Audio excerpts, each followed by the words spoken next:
గాడిద, నీకు 40 సంవత్సరాల ఆయుష్ ఇస్తాను, నీకు ఇష్టమేనా అని అడిగాడు.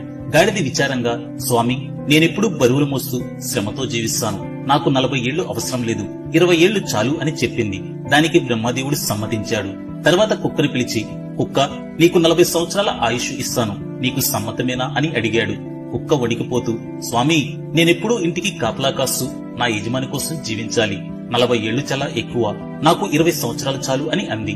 బ్రహ్మదేవుడు కూడా నిజమే కదా అని అంగీకరించాడు. తర్వాత గుడ్లగోబను పిలిచి, గుడ్లగోబ, నీకు 40 ఏళ్ల ఆయుష్ ఇస్తాను, నీకిష్టమే కదా అని అన్నాడు. దానికి గుడ్లగోబ నిశ్శబ్దంగా, స్వామి, రాత్రంతా నిద్ర లేకుండా తిరుగుతూ జీవించాలి, ఇది చాలా కష్టం, నాకు 20 సంవత్సరాలు చాలు అని చెప్పింది. బ్రహ్మదేవుడు తృప్తిగా సమ్మతించాడు. చివరికి మనిషిని పిలిచాడు. మనిషి, నీకు 40 సంవత్సరాల ఆయుష్ ఇస్తాను, నీకు ఇష్టమేనా అని అడిగాడు. కాని మనిషి అత్యాశతో, స్వామి, నాకు 100 సంవత్సరాల ఆయుష్ కావాలి అని ఆశపడ్డాడు.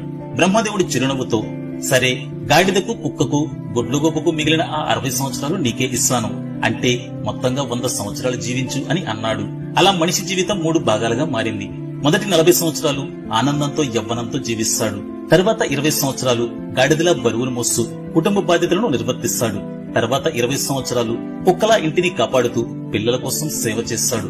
చివరి 20 సంవత్సరాలు గుడ్లగోబలా నిశ్శబ్దంగా తన ఇంటి బయట కూర్చుని పెద్ద సీసీ కెమెరా లాగా మారిపోతాడు. నిజమే కదా? మీ అభిప్రాయం? Download ShareChat.